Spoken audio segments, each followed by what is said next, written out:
Here's something that messes with your head. One week, she's texting you first. She's making plans, she's laughing at everything, she's present, she's warm, she's all in. And then, sometimes within days, the energy just drops. She's still there, technically, still replying, still polite, but something is gone. That feeling is gone. And you can feel the absence of it even if you can't name it. And the thing that makes it so confusing is that you can't point to the moment it happened. There was no argument, no big mistake, no obvious thing you did. It just went. And now you're left trying to reverse something you don't even understand. Here's what nobody tells you. Feelings don't disappear in dramatic moments. They die quietly, in small, barely noticeable interactions that stack up over time, until one day she wakes up and realizes the feeling isn't there anymore. Today I'm breaking down the 7 real reasons women lose feelings fast, and why most guys never see it coming until it's already over. Let's get into it. Number 1. The moment you got her, you stop being the guy who got her. This is the most common reason feelings die, and the most invisible one.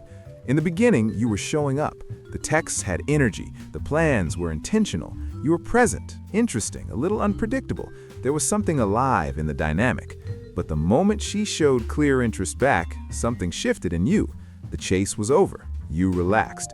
And relaxing sounds fine, but what actually happened was you stopped being the version of yourself that created the attraction. The effort wasn't forced before. It was just who you were when you were genuinely excited about something new.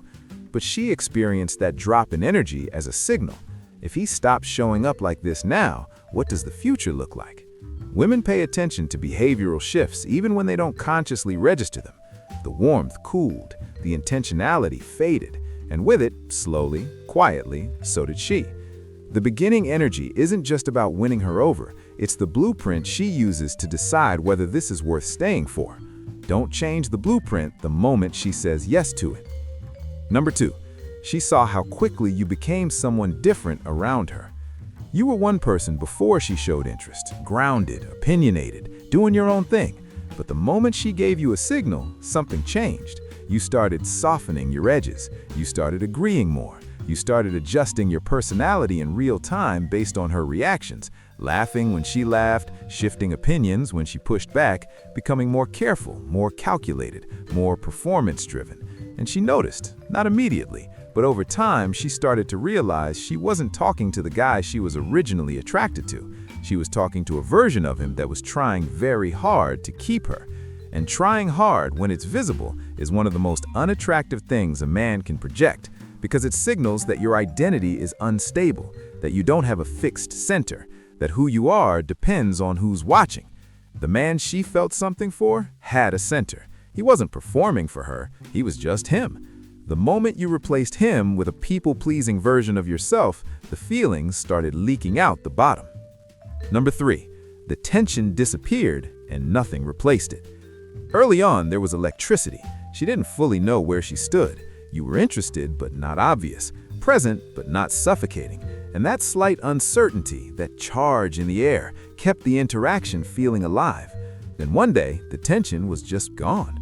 Maybe you defined things too fast, maybe you became too available, maybe the dynamic settled into something so comfortable and predictable that the electricity had nowhere to go.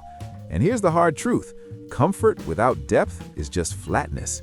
When you remove all tension before you've built real emotional substance to replace it with, you're left with nothing, no spark, no pull, no reason for her brain to keep returning to you. She doesn't miss the uncertainty, she misses what the uncertainty represented, the feeling that something real was still unfolding, that the story wasn't written yet. Once she felt like she already knew the ending, the reading stopped feeling exciting. Keep something unresolved, keep something growing. The tension should evolve into depth, not disappear into routine. Number 4, you made your emotions her responsibility. It started small. Your mood when she replied late, the quiet shift in your energy when she seemed less warm than usual, the way a good morning from her made your entire day, and a slow reply quietly ruined it. None of this was said out loud, but she felt all of it, and at some point she started to realize his emotional state follows mine. When I'm warm, he's happy. When I pull back slightly, he gets anxious.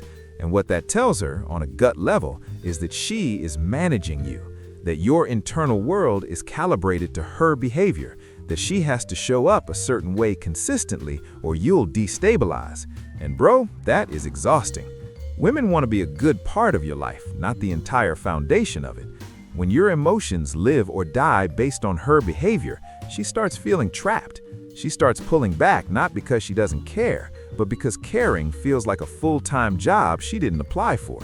Your emotional world is your responsibility. Stabilize it internally. Let her presence add to your life, not determine the quality of it. Number 5, she felt like she already knew everything about you. You told her everything, your whole story, your past relationships, your insecurities, your dreams, your daily routine, your fears, your family drama. Every conversation went deep fast, and it felt like connection. But what it actually did was remove all mystery before attraction had fully taken root. Think about a book. The reason you keep reading is because you don't know what happens next. The moment you know the ending, the urgency disappears. She stopped feeling urgency about you. Not because your story isn't interesting, because you gave her all of it at once. There was nothing left to discover, no more layers to uncover, no more moments where she found out something new about you and felt that little click of, this person is more complex than I thought. Real intimacy is built slowly, layer by layer, over time through earned moments.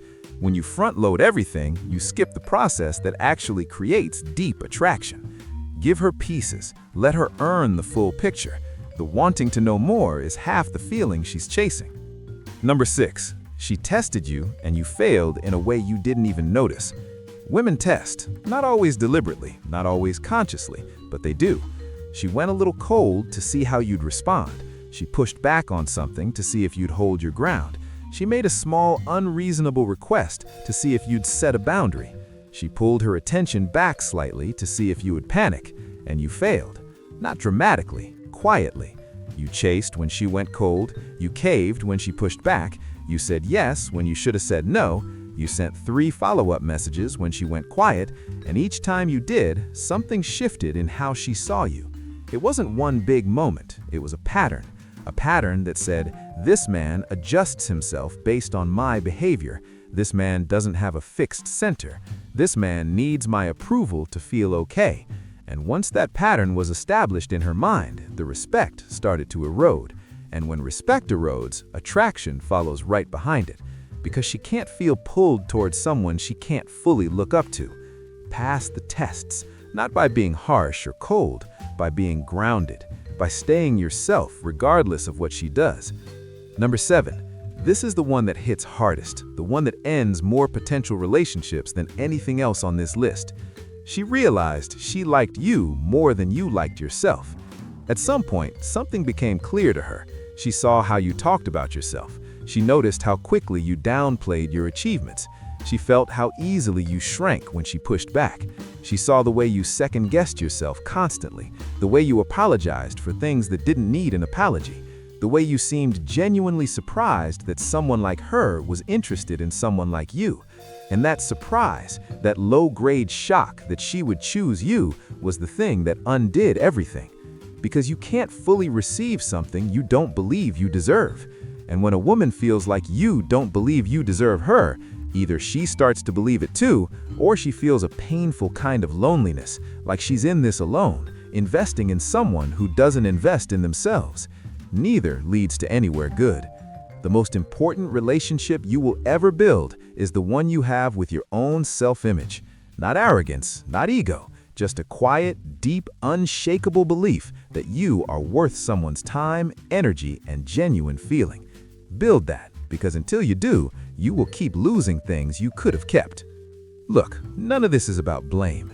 Feelings are not logical. They don't follow rules. They don't care about how good a person you are or how much you deserve something. They respond to energy, to patterns, to the invisible signals your behavior sends before your words even land. But here's what matters. Every single one of these things is fixable. Every pattern can change. Every habit can be rewired. Not overnight, but with intention. The version of you that keeps attraction alive is not some different, better, unrecognizable person. It's just you, more grounded, more consistent, more present, more self-assured. That version of you exists. You're building him right now. And if you want to know exactly where to start, the specific habits, the daily shifts, the way of moving through a world that makes women feel that pull before you even open your mouth, I made a video on exactly that. Go watch it next. That's where this conversation continues.